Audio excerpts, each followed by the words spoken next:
नमस्कार, आदाब, जय भीम, सत श्री अकाल। मैं हूँ माजिद सिद्दीकी और आप देख रहे हैं फोकस हिंदुस्तान न्यूज़ चैनल। आज की ख़ास खबरें सब्सक्राइब करें, लाइक करें, शेयर करें। फिर आऊँगा एक ताज़ा खबर को लेकर माजिद सिद्दीकी।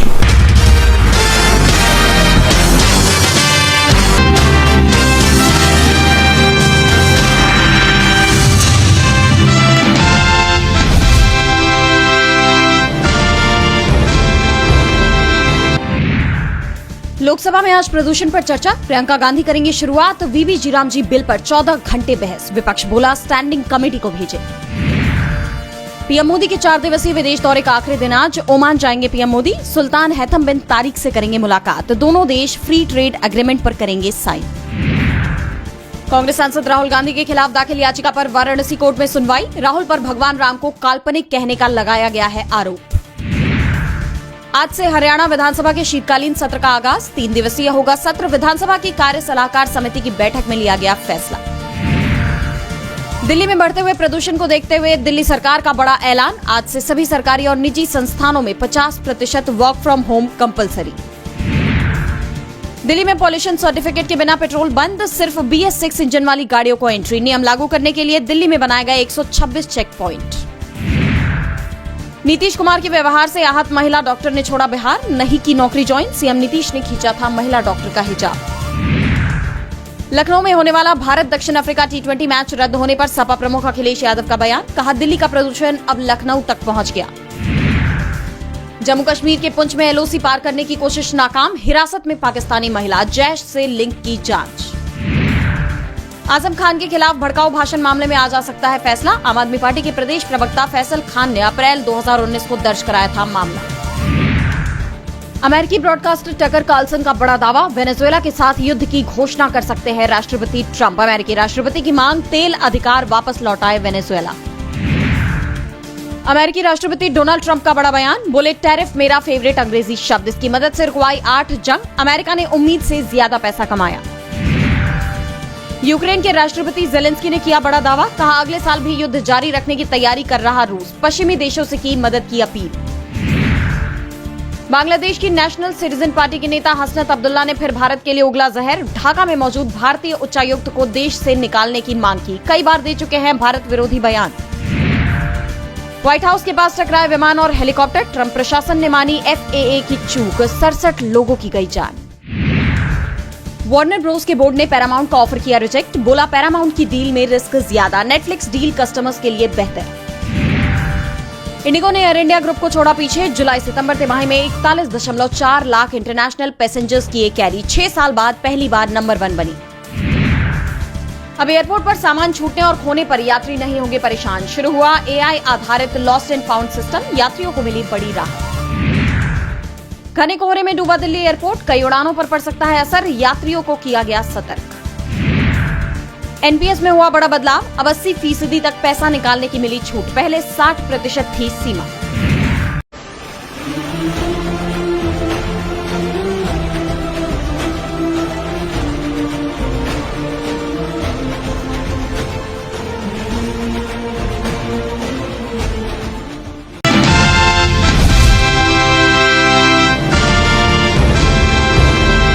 महाराष्ट्र के खेल मंत्री माणिक राव कोकाटे की मुश्किलें बढ़ गई है। नासिक की सेशंस कोर्ट ने धोखाधड़ी के मामले में मंत्री और उनके भाई के खिलाफ 2 साल की सजा को बरकरार रखा है। कोर्ट के इस फैसले के बाद विपक्ष ने कोकाटे की तत्काल अयोग्यता और कैबिनेट से हटाने की मांग तेज कर दी है।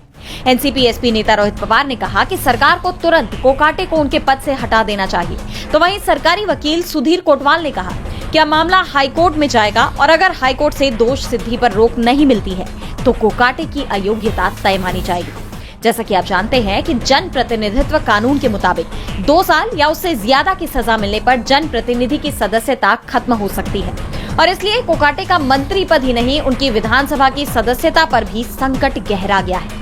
दरअसल ये मामला 1998 में कम इनकम दिखाकर 10% EWS कोटे के तहत फ्लैट हासिल करने का है, जिसे लेकर फर्स्ट क्लास मजिस्ट्रेट कोर्ट ने कोकाटे को 2 साल जेल की सजा सुनाई थी और उन पर 10,000 रुपए का जुर्माना भी लगाया था। आरोप है कि कोकाटे ने फर्जी डॉक्यूमेंट का इस्तेमाल करके कम इनकम ग्रुप कैटेगरी के लिए बने एक फ्लैट को अलॉट कराया। इस मामले में उन्हें बाद में जमानत मिल गई थी, लेकिन अब जिला सेशंस जज पीएम बदर ने उनकी सजा को बरकरार रखा है। बता दें कि ये केस पूर्व मंत्री और शिवसेना नेता तुकाराम ने दायर किया था। उन्होंने कोकाटे भाइयों पर नासिक के येओलेकर माला में कॉलेज रोड पर स्थित निर्माण व्यू अपार्टमेंट में धोखे से फ्लैट पाने के लिए डॉक्यूमेंट में हेराफेरी करने का आरोप लगाया था।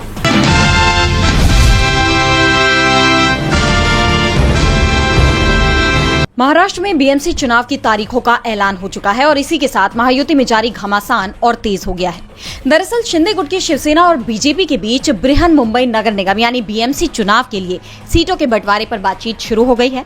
बीजेपी ने बृहन मुंबई नगर निगम यानी बीएमसी चुनावों में 227 में से 150 से ज्यादा सीटें जीतने का लक्ष्य रखा है, लेकिन अब गठबंधन का ये लक्ष्य पूरा होने में बड़ी अड़चन आन पड़ी है, क्योंकि सीट बंटवारे को लेकर महायुति के दो बड़े दल बीजेपी और शिवसेना शिंदे गुट आमने सामने आ गए हैं। जानकारी के मुताबिक शिंदे की शिवसेना ने 100 से ज्यादा सीटों की डिमांड की है। शिवसेना की इसी मांग से महायुति का टकराव अब खुलकर सामने आ गया है, क्योंकि एक तरफ तो बीजेपी 150 से ज्यादा सीटों पर जीत का लक्ष्य लेकर चल रही है, जिससे ये साफ है कि वो किसी भी कीमत पर 150 से कम सीटों पर चुनाव नहीं लड़ने वाली। वहीं दूसरी तरफ शिवसेना ने भी 100 सीटों की मांग कर दी। शिवसेना ने साफ कर दिया है कि मुंबई पर उसका लंबे समय से कब्जा बना हुआ है और महायुति तभी बीएमसी जीत पाएगी जब शिवसेना को सम्मान दिया जाएगा। एक तरफ जहां बीजेपी और शिंदे के बीच सीट बंटवारे को लेकर टकराव और बढ़ गया है, तो वहीं दूसरी तरफ अजित पवार की एनसीपी बीएमसी चुनाव के लिए गठबंधन से बाहर हो गई है। बीजेपी ने 15 जनवरी को होने वाले चुनाव के लिए अजित पवार की एनसीपी से गठबंधन से इनकार कर दिया। बीजेपी को नवाब मलिक के चुनाव प्रभारी बनने से आपत्ति है।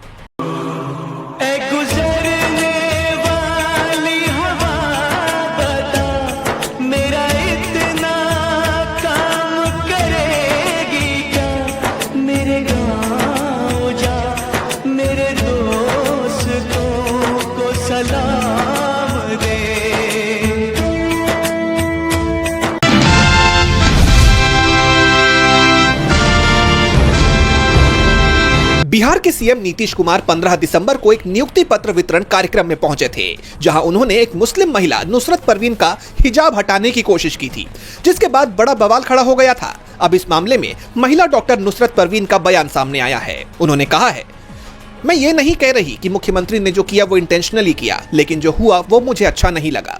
वहां बहुत सारे लोग थे, कुछ तो हंस रहे थे। एक लड़की होने के नाते वो मेरे लिए अपमान जैसा था। मैंने स्कूल से लेकर कॉलेज तक हिजाब में ही रहकर पढ़ाई की। घर हो या मार्केट हो या मॉल, हर जगह मैं हिजाब पहन कर गई। कभी ऐसा नहीं हुआ। अब्बू अम्मी ने भी घर में हमेशा यही सिखाया, हिजाब हमारी संस्कृति का हिस्सा है। बता दें कि खबरें हैं कि डॉक्टर नुसरत परवीन ने घटना के अगले दिन ही बिहार छोड़ दिया और कोलकाता में अपने परिवार के पास चली गईं और फिलहाल वो बिहार सरकार की नौकरी ज्वाइन नहीं करेंगी। परिवार नुसरत परवीन को समझाने की कोशिश कर रहा है, लेकिन वो वापस बिहार आकर नौकरी ज्वाइन करने की हिम्मत नहीं जुटा पा रही हैं।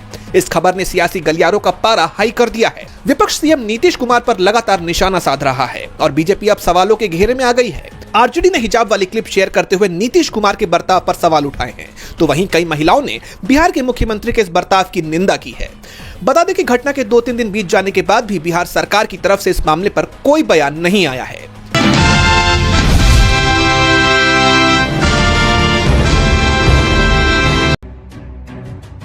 मथुरा एक्सप्रेसवे पर घने कोहरे के कारण बसों और कारों के बीच हुए भयानक हादसे के बाद अब यूपी सरकार ने इस पर सख्त एक्शन लेने का फैसला किया है। दरअसल सरकार ने आगरा और पूर्वांचल एक्सप्रेसवे पर गाड़ियों की स्पीड लिमिट तय कर दी है। मथुरा एक्सप्रेसवे पर बसों और कारों के बीच टक्कर से गाड़ियों में आग लग गई थी और घने कोहरे के कारण अब तक इस एक्सप्रेसवे पर 19 लोगों की मौत भी हो गई है, जिसके बाद योगी सरकार ने सख्त एक्शन लेते हुए स्पीड लिमिट तय की है। जानकारी के मुताबिक दोनों एक्सप्रेसवे पर अभी तक छोटे वाहन जैसे कि कार और जीप ड्राइवरों को अधिकतम 120 किलोमीटर प्रति घंटे की स्पीड से चलने की परमिशन थी, लेकिन अब इसे घटाकर सिर्फ 80 किलोमीटर कर दिया गया है। बड़े वाहन जैसे कि बस और ट्रक की स्पीड लिमिट 100 से घटाकर 60 किलोमीटर प्रति घंटे की गई है। जानकारी के मुताबिक वाहनों की स्पीड लिमिट अगले 2 महीने तक लागू रहेगी। जल्द ही प्रदेश सरकार इस संबंध में गाइडलाइंस जारी करेगी। इससे अधिक स्पीड में चलने पर 2 से 4 हजार रुपए तक जुर्माना भी लग सकता है। तो वहीं अलग अलग एक्सप्रेसवे के लिए अलग अलग स्पीड तय की गई है। यमुना नोएडा, ग्रेटर नोएडा, दिल्ली मेरठ और ईस्टर्न पेरिफेरल एक्सप्रेसवे पर हल्के वाहनों की स्पीड लिमिट 60 से 75 किलोमीटर प्रति घंटा रहेगी। तो वहीं भारी वाहनों के लिए 40 से 50 किलोमीटर प्रति घंटे की स्पीड तय की गई है। पूर्वांचल एक्सप्रेसवे पर ट्रक और बस की अधिकतम लिमिट 60 किलोमीटर प्रति घंटा है। तो वहीं कार और जीप की अधिकतम स्पीड लिमिट 80 किलोमीटर प्रति घंटा है। यमुना एक्सप्रेसवे पर ट्रक और बस की अधिकतम स्पीड 50 किलोमीटर प्रति घंटा है। तो वहीं कार और जीप की अधिकतम लिमिट 75 किलोमीटर प्रति घंटा है। ईस्टर्न पेरिफेरल एक्सप्रेसवे पर ट्रक और बस की अधिकतम स्पीड 40 किलोमीटर प्रति घंटा तय की गई है। तो वहीं कार और जीप की अधिकतम स्पीड 60 किलोमीटर प्रति घंटा तय की गई है। दिल्ली मेरठ एक्सप्रेसवे पर भारी मोटर वाहन की अधिकतम स्पीड 40 किलोमीटर प्रति घंटा तय की गई। हल्के मोटर वाहन की अधिकतम स्पीड 60 किलोमीटर प्रति घंटा है।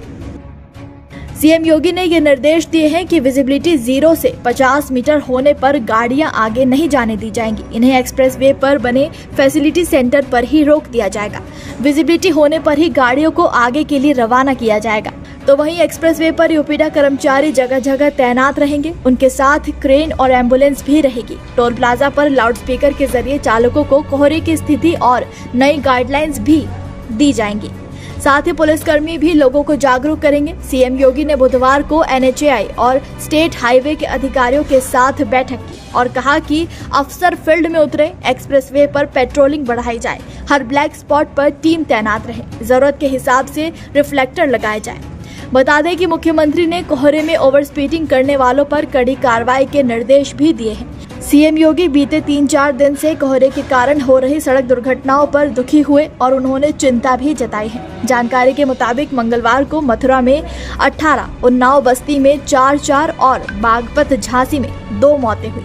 इससे पहले मथुरा में यमुना एक्सप्रेसवे पर कोहरे के चलते 7 बसें और 3 कारें भिड़ गई थी, जिसके बाद टक्कर होते ही गाड़ियों में आग लग गई थी और कई लोगों की गाड़ियों में झुलसने से मौत भी हो गई थी।